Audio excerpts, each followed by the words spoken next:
እንደምታየው ነገ ላያው ይላል። ሁሌ ነገ የማይቀር ነገር ነው። ዛሬ ይህንን የምትቀርጸውን ነገር ለህዝብ አስተላልፌ ውስጥ ምን አይነት ፊድባክ ይኖር ይሆናል? ነገ ነው ይህንን የሚፈታው።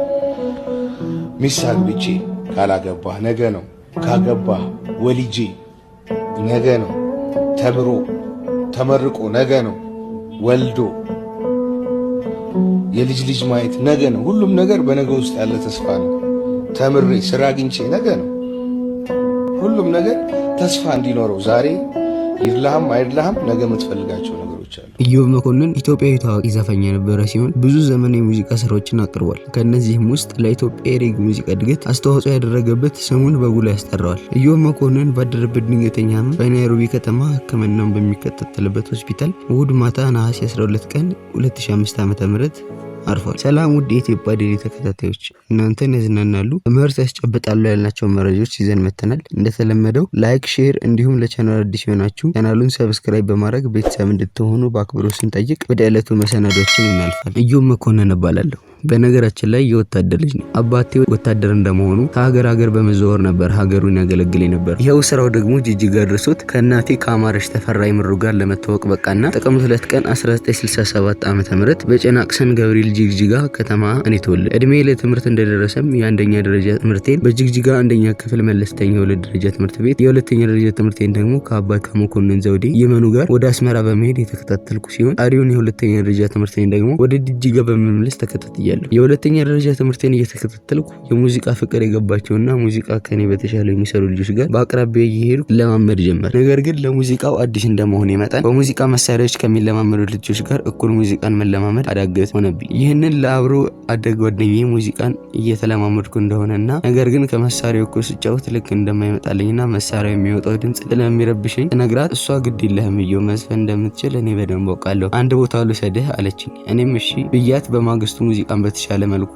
የሚለማመዱ ልጆች ጋር ይዛኝ ሄዳ አስተዋወቀች። በሰዓቱ ስለ ሪትም፣ ፒች ወዘተ የማውቀው ነገር አልነበረም። ይህንን ሁሉ ሳውቅ ልጆች በሚለማመዱበት ቦታ ላይ ተገኘ። በል ዘፈን ተባልኩ። እኔም የቦምባሬ ሎውመን ኖ ክራይ የሚለውን ዘፈን አንቆረቆርላቸው በጣም ወደዱኝ እና በዚያው አብሬያቸው እንድለማመድ ፈቀዱልኝ። የሚጨመረውን ጨምሬ የሚቀነሰውን መቀንሼ ከቀናት ልምምድ በኋላ መድረክ ላይ ይዘውኝ ወጡ። መድረክ ላይ በወጣው መጀመሪያ ቀን ህዝቡ ተሸክሞ አብሮኝ ሲደሰቱ አለ። ያኔ መስፈን እንደምችል ገባኝ። በዚህ ጊዜ ከሙዚቃ ጎን ለጎን ራሴን ሆነ ቤተሰቦቼን የሚረዳው ከቦታ ቦታ እየተዘዋወርኩኝ በማነሳቸው ፎቶግራፎች አማካኝነት ነበር። ፎቶግራፊን ለማሳጠፍ ሀረር በሄድኩበት ጊዜ ናሽናል የተባለ ሆቴል እየጋበዙኝ ዘፈን ነበር። በዘፈንኩም ቁጥር ደግሞ ሽልማቱ በሽበሽ ነው። በዚህ ወቅት አሸናፊ ከበደ እነ ታምራት ደስታን ይዞ ጅጅጋ መጣ። እኔም ገና እንዳየኋቸው ዝም ብሎ ደስ አለኝ። መስፈን መቻሌ ማወቁ ለዘፋኞች ልዩ ፍቅር እንዲኖረኝ አድርጎኝ አዲስ አበባ ገብቶ የመስፈን ጉጉቴን ከፍተኛ ስለነበር መስፈን እንደምችል ነገርኳቸው። እናም አዲስ አበባ ይዛችሁን ካልሄዳችሁ ብዬ ለመንኳቸው። እነሱ ግን አንተ እዚህ ጥሩ ኑሮ ነው ያለ፣ እዛ ሄደህ ምን ታደርጋለህ ብለው መከሩ። እኔም ግድ የላችሁም አላሳፈራችሁም ውሰዱኝ ብዬ ደጋግሜ ለመንኳቸው። ነገር ግን ሁኔታዬ ስላላማራቸው ስራቸውን ሰርተው ከጨረሱ በኋላ ጥለውኝ ጉዟቸውን ቀጠሉ። በዛው ሰሞን 1991 ዓ.ም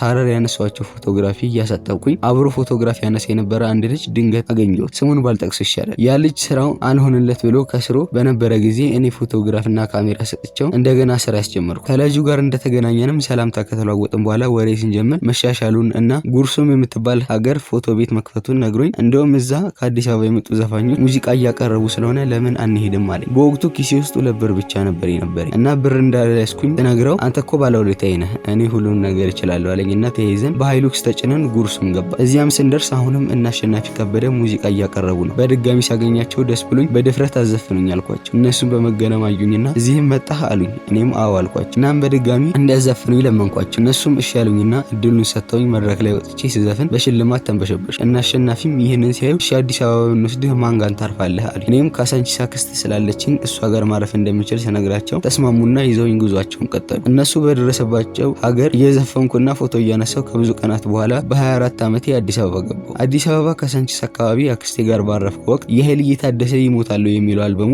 አዲስ ስለነበር በየጉራንጉሩ ሁሉ ይደመጥ ነበር። አዲስ አበባ በገባው በነጋታው አክስቴ ከኃይልዬ ጋር ትግባባ ስለነበር እሱ ናይት ክለብ እንድሰራ ታስፈቅጂልኝ ጠይቃት ያለምንም ማንገራገር ክለቡ ድረስ ሄዳ ስለኔ ነገረች። በነጋታው ኃይልዬ አስጠራኝና መስፈን ትችላለህ አለኝ። አዎ በደንብ እንደምችል እርግጠኛ ሆኜ ነገር እሱ እንድሞክር እድሉን ሰጠኝ። ቀደም ሲል እንደገለጽኩት ስለ ሪትም አጠባበቅ ስለሌላውም ነገር ምንም እውቀት ስለሌለኝ ገና ኪቦርድ ሲከፈት አብሬ መጮህ ሲጀምር ይሄ ጋር ይቀረዋል ብለው እሽሽ አደረጉ። እኔም የመገለል ስሜት ተሰምቶኝ መጣሁና እዛ ቤት ዳግመኛ ያልሄድ ቀረሁ። ለተወሰኑ ቀናት እቤት ቁጭ ብዬ እየንጎራጎርኩ ማንን ልጠይቅ፣ ማንን ላናገር፣ ማን ያዘፈነኝ በሚል ሀሳብ ተዋጡ። ሌሎች ክለብ ባለቤቶችን ፈልጌ ማናገር እንዳለብኝም ራሴን አሳመንኩ። ነገር ግን አንድ ምሽት ላይ የኔ ህይወት የሚቀየር ክስተት ተከሰተ። በዛች የተባረከች ምሽት ፋልከን ክለብ ውስጥ ብዙ የውጭ ሀገር ዜጎች ሊዝናኑ ስለመጡ እንግሊዘኛ ዘፈን የግድ አስፈላጊ ስለነበር ተጠራው። ጆሮዬን ባለማመን በፍጥነት ከተኛውበት ተነስቼ ወደ ክለቡ በመሄድ ጃምቦ ፋን የሚለውን ሌሎች የአፍሪካ የእንግሊዝኛ ዘፈኖች እየሰባበርኩ አስነካሁት። ከዛ ምሽት በኋላ ይሄ ልጅ ጎበዝ ነው ተባልኩና በወቅቱ የኃይል እየታደሰ ማናጀር በነበረው ወንድ አማካኝነት በደሞዝ ተቀጠርኩ። ከዛች ቀን በኋላ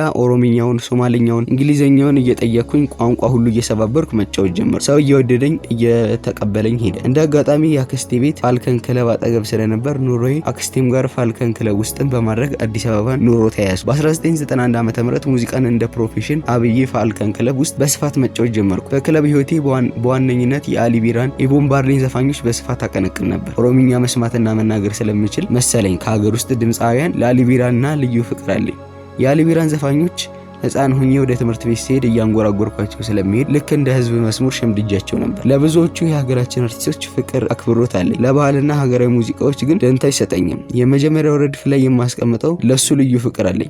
የቃላት አጠቃቀሙ፣ ጉልበቱ፣ የድምፁ ውበት ይማርከኛል። በተለይ ሀገሬን ስለምወድ ነው መሰለኝ ሀገሬን በተለየ ሁኔታ ወዳታለሁ። ከዛ ውጭ ግን ብዙ ጊዜ መጽሐፍ ቅዱስ ማንበብ ያስደስተኛል። ልክ እንደ አሊ ቢራ ሁሉ ቦምባርሌ ሞዴሌ ነው። ቦምባርሌ ማለት ገላጭ ዘፋኝ ነው። ከቦምብ ዜማን እንዴት እንደሚገለጽ በደንብ ተምሬያለሁ። ቦምብ ዜማን ከግጥሙ ጋር አብሮ ሲተርከው መንፈስ የሚወስደኝ። ቦምብ ሲዘፍን ትንፋሽ አወሳሰዱ በስሜት ማዘኑንና መቆጣቱን መግለጽ የሚችል ትልቅ ድምጻዊ ነው። እኔም እነዚህን ቴክኒኮች ከቦምባርሌ የወረስኩኝ ይመስለኛል። ልክ እንደ ቦምባርሌ የሬጌን ዘፈኖች በደንብ ስለምጫወት እና ጸጉሬም ቦምብን ስለሚመስል አድናቂዎችና የሰፈር ልጆች ቦምብ ብለው ነበር የሚጠሩ። የዮ መኮንን የእስካሁኑ ስራዎች የፍቅር አኩኩሉ ሲንግል፣ የመጀመሪያ አልበሙ እንደ ቃል፣ ከዛም ተወድኛለሽ፣ ይዘባርቃሉ፣ ያየሽውን አይቻለሁ፣ ግን በምን ጠላሻቸው፣ ደስተኛ ነሽ፣ ከዛሪቱ ከበደ ጋር፣ ታሚኛለሽ አሉ፣ ይገርማል፣ ወኪል ነሽ፣ ውል አይጻፍ፣ ነቅቻለሁ፣ ነገር ላየ። ሁለተኛ አልበሙ ደግሞ እሮጣለሁ ሲሆን በውስጡ 14 ሙዚቃዎችን የያዘ ነው። እነሱም ሰማዋቸው፣ ትክክል ነሽ፣ ተጠርቼ፣ ገበስኳቸው፣ ዋሃጂራ፣ አፋርኛ፣ ወደ እናቴ ቤት፣ ማንን ያውቃል የሚተሰኙ ናቸው። ለዛሬ የነበረን ዝግጅት ይህን ይመስል ነበር። አብራችሁን እስከ መጨረሻው ደቂቃ ድረስ ስለቆያችሁ እያመሰገንን ሌሎች የኢትዮጵያ ዴሊ ዝግጅቶች እንዲደርሷችሁ ላይክ፣ ሼር፣ ሰብስክራይብ ማድረግ እንዳይረሳ። ፕሮግራሙን ስመራ የነበርኩት እኔ ማቲያስ ታደሰ ነኝ። መልካም ጊዜ